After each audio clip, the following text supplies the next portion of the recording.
جو لوگ سونے سے پہلے بیت الخلاء نہیں جاتے، ان پر بڑھاپا جلدی آتا ہے۔ حاملہ عورت مسور کی دال نہ کھایا کرے، اس سے حمل گر جاتا ہے۔ صبح نہار منہ واک کرنے سے کبھی دل کی بیماری نہیں ہوتی۔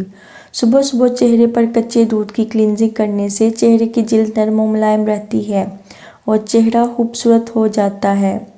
صبح صبح استغفار کی تسبیح کرنے سے گناہوں میں کمی آتی ہے اور رزق میں اضافہ ہوتا ہے۔ اگر گلا بیٹھ جائے تو سرسوں کے تیل کی مالش کرنے سے گلا ٹھیک ہو جاتا ہے۔ کینو کھانے سے آپ کی نظر تیز ہو جاتی ہے۔ آنکھوں کی دوسری بیماریوں سے بھی چھٹکارا ملتا ہے۔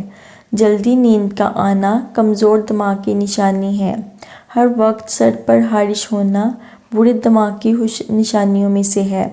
ٹھنڈی چیزیں کھانے سے دماغی صلاحیت کمزور ہو جاتی ہے۔ چنبیلی کے پھول سونگھنے سے یادداشت بہتر ہوتی ہے۔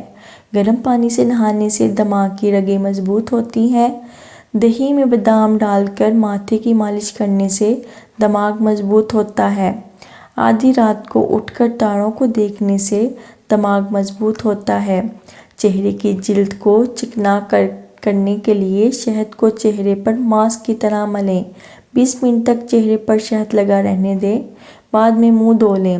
اگر آپ کو گنج پن کی شکایت ہے تو سر پر بال اگانے کے لیے 2 چمچ زیتون کے تیل، 1 چمچ شہد اور 1 چمچ دار چینی پاؤڈر ملا کر پیسٹ بنا لیں۔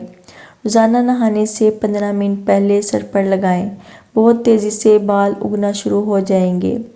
دہی میں کیلے ڈال کر کھانے سے بالوں کی خشکی ہو یا سکڑی، روکھا پن ہو یا گنجا پن، ان امراض سے جان چھڑانے میں مدد دیتا ہے۔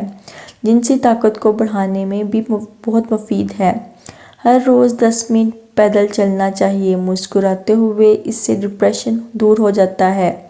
خشک ٹی بیگ ورزش کے سامان اور بدبودار جوتوں سے بدبو ختم کرنے کے لیے صلاحیت رکھتے ہیں۔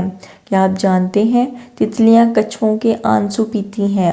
کھیر بناتے وقت دودھ بہت جلد نیچے لگتا ہے۔ اس لگے دودھ سے کھیر کا ذائقہ خراب ہو جاتا ہے۔ جب بھی کھیر پکائیں، پہلے برتن میں تھوڑا پانی ڈال کر ابالیں، پھر پانی پھینک دیں، پھر اس برتن میں کھیر پکائیں تو دودھ نیچے نہیں لگے گا۔ کھیر بھی نہایت لذیذ بنے گی۔ کسی پر بہت زیادہ یقین ہو، آپ یہ جان لیں، جو خواتین ڈیلیوری سے 4 ہفتے پہلے کھجوریں کھاتی ہیں، انہیں بچہ پیدا کرنے میں کافی آسانی ہوتی ہے۔ جلد دولت مند بننا چاہتے ہو تو یہ کام کرو۔ پیاسے کتے کو پانی پلاؤ۔ اپنے گھر میں بکریاں لے آؤ اور ان کے کھانے کا انتظام کرو۔ جس کو قرض دو اسے زیادہ مہلت دو۔ زکوٰۃ کو وقت پر ادا کیا کرو۔ فقیر گھر پر آئے تو اسے کبھی بھی خالی ہاتھ مت لوٹاؤ۔ روٹی کھاتے وقت آدھی روٹی پرندوں کے لیے چھت پر ڈال دو۔ صبح اٹھتے ہی پرندوں کے لیے تازہ پانی رکھ دیا کرو۔ ٹوٹی ہوئی کنگھی سے بال کبھی بھی مت سنوارا کرو۔ کیا آپ جانتے ہیں کیک پر سے سالگرہ کی موم بتیاں بجھانے سے کیک پر بیکٹیریا میں 1400% تک اضافہ ہو سکتا ہے؟ بادام کا تیل جوڑوں کے خاتمے کے لیے مفید ہے۔ بادام کے تیل کو رات کو تھوڑا سا لے کر ہلکے ہاتھوں سے مساج کر لیا کرو اور صبح ناریل ہی سے چہرہ دھو لیں۔ انڈا ابالنے کے بعد ٹھنڈا کر کے نہ کھائیں، اس سے آپ دمے کی بیماریوں میں مبتلا ہو سکتے ہیں۔ لال رنگ کے پھل کھانے سے نظر تیز ہوتی ہے۔ گڑ والا شربت بنا کر پینے سے حاملہ عورت کا حامل نہیں گرتا۔